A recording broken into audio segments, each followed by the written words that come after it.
হৈছে এইটো হৈ থাকে আগৰ পৰা হৈছে কেইদিনমান হ'ল ভূপেন বৰা তাইত গৌৰৱ গগৈ দিয়া হৈছে এনেকুৱা প্ৰেচিডেণ্টক বিজেপিৰো অলপ দিনৰ অন্তৰত দিলীপ শইকীয়া ডাঙৰীয়া হৈছে প্ৰেচিডেণ্ট এজন হ'লেই হোৱাৰ লগে লগে ৰুট চু কৰাৰ মানে কি তাৰমানে গভৰ্ণমেণ্ট কৰাৰ যিটো কুচকাৱাজ এনেকৈ নহ'ব নহয় ষ্ট্ৰেটেজি বনাব লাগিব আৰু ইমান চাওক গৌৰৱ গগৈৰ পিতৃ 15 বছৰ অসমৰ মুখ্যমন্ত্ৰী আছিলে সেই সময়ৰ কথা যদি অসমৰ মিয়া মুছলমানে মনত কৰে এই ডিটেনশ্যন কেম্পৰ কথা মনত পৰে 83 হিতেশ শইকীয়া গভৰ্ণমেণ্টে যদি নীলিৰ মেছাকাৰৰ কথা মনত কৰে দেশ স্বাধীনতা লাভ কৰিছিল 1947 চনৰ 15 আগষ্টত 50 চনত ভাঙাৰ কথা যদি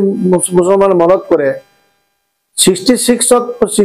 পৰা 69 লৈ বিমলাপাৰাত চলি যায় 6 লক্ষ মুছলমান ইয়াৰ পৰা দিনৰ 10টাত নোটিছ দি ৰাতিৰ অন্ধকাৰত খেদিছিল সেইটো কংগ্ৰেছী হাওনি আছিলে আৰু এই তৰুণ গগৈ 15 বছৰীয়া হাওনত যে দুৰ্বল উকলমত দিয়াৰ কাৰণে আজি IMD টেক বাতিল হৈছিল সেই কথাটো অসমৰ বহুত মুছলমানৰ মনত আছে আৰু আপোনাৰ BTT এলেকাত 15 বছৰত কিমান মানুহক হত্যা কৰা হৈছিল ডক্টৰ মন্ত্ৰী আছিল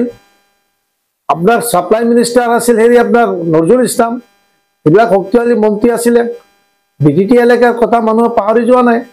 আজি তৰুণ গগৈৰ ল'ৰা অসমৰ মুখ্যমন্ত্ৰী হলে গৌৰৱ গগৈ অসমৰ মুখ্যমন্ত্ৰী হলে অসমৰ মিয়া মুছলমানৰ সমস্যা সমাধান হৈ নাযায় আজি ডিটেনশ্যন কেম্প কোনে বনাইছে কাৰ দিনত হৈছে আজি মাদ্ৰাসা বুটটো কাৰ দিনত উঠাইছিল এতিয়া তৰুণ গগৈ সাহেব মুখ্যমন্ত্ৰী এতিয়া ৰকিবুল হুছেইন হেৰি মন্ত্ৰী আছিলে এই মাদ্ৰাসা বুটটো কাৰ দিনত ষ্টাৰ্ট হৈছে মাদ্ৰাসাটো 8 স্কুল কৰিলে এইটো হেমন্ত বিশ্ব আৰু হেমন্ত বিশ্ব কাৰ লগত থাকি ইমান দিন ৰাজনীতিৰ অভিজ্ঞতা অৰ্জন কৰিলে তৰুণ গগৈ ডাঙৰীয়া এতিয়া আপোনাৰ হেৰি যে হৈ গৈছে মুখ্য মানে যি ভাবিছে ইমান সহজে বিজেপিৰ পৰা আসন বদলোৱা ইমান সহজ কথা নহয় আৰু এনেকুৱা প্ৰেচিডেণ্ট হয়ইতো প্ৰেচিডেণ্ট হলেই মানে আপোনাৰ উজনিৰ পৰা নামলৈ লুটছু কৰিব লাগিব আৰু আমাৰ মানুহ বহুত উল্লাসিত হৈছে আমাৰ মানুহ যে এনেকুৱা হৈছে যে তৰুণ গগৈ 15 বছৰীয়া হাওন কালত আমাৰ সব সমস্যা সমাধান কৰিছে আজি বেঞ্চাৰ স্কুলবিলাক এনেকৈ পৰি থাকি গ'ল কিয় কাৰ গভৰ্ণমেণ্টত এইবিলাক হৈছিল ইচ্ছা কৰিতো নিব পাৰিলে হয়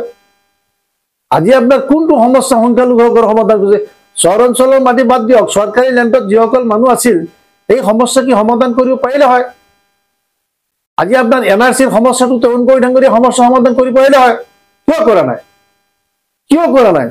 আজি যদি প্ৰশ্ন উত্থাপন কৰা কিয় কৰা নাই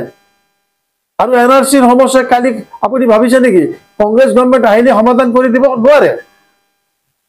মানে তাৰ সদ ইচ্ছা নাথাকিব অসমৰ সংখ্যালঘু মানুহৰ যিমান সমস্যা থাকিব যিমান সমস্যা ভাল আজি আমাৰ কাৰণে তৰুণ গগৈ বিজেপি এইবিলাকত দামাকা দি দিয়ে বিজেপি দামাকা দিব সিহঁতৰ লাইনত তো 64 নম্বৰ সিট লাগে আৰু অসমত 60 নম্বৰ সিটটো সদায় হিহঁতৰ কাৰণে আছে 64 নম্বৰটো পাবই আৰু মিত্ৰজোঁট আছে এজেপি আৰু বিজেপি মিলি বড়োলেণ্ডত দুটা টাৰ্ম আছিল তেখেতে দুটা টাৰ্মত কলিয়াবৰৰ মানে লোকসভা সমষ্টি থকাৰ পিছত কি কাম কৰিছে ইয়াৰ খতিয়ানটো বিচাৰকচোন অসমৰ বিশেষকৈ কলিয়াবৰৰ মিয়া মুছলমানে খতিয়ানটো বিচাৰকচোন কংগ্ৰেছে নিমাত তাকো কংগ্ৰেছে এইবিলাক কথাত সংকাৰ মাত নামাতে আজি এই সমস্যাত মানে কংগ্ৰেছে ইমান সহজ নহয় যে সিহঁতে মাতিব সিহঁতৰ পাৰ্টিৰ সিদ্ধান্ত হলে মাত মাতিব আজি ধৰক UDF পাৰ্টিয়ে যেনেকৈ গৈ গভৰ্ণৰক মেমোৰেণ্ডাম দিলে আজি সঁচা কথা ক'বলৈ গ'লে এই UDFৰ MLA কেইটা মেমোৰেণ্ডাম দিয়াৰ পিছত এই মেমোৰেণ্ডামটো অন্ততঃ গভৰ্ণৰে পোৱাৰ পিছত আপোনাৰ চেণ্ট্ৰেল হোম ডিপাৰ্টমেণ্টে পাইছে গতিকে তাৰ পিছত এটা একশ্যন হৈছে আৰু ইফালে আমছু নেমছু আৰু অন্যান্য সংগঠন জমিয়ত বিভিন্ন মুছলিম সংগঠনবিলাকেও অলপ মাত মাতি আছে কথা নাই কিন্তু অসমত বিজেপি গভৰ্ণমেণ্ট হোৱাৰ পিছত 8 মাদ্ৰাসা স্কুল হ'ল শুকুৰবাৰে বন্ধ স্কুলবিলাক আছিল মাইনৰিটি এলেকাত মুছলমান এলেকাত আমি সৰুৰে পৰাই দেখিছোঁ শুকুৰবাৰে হ'লে আমাৰ স্কুল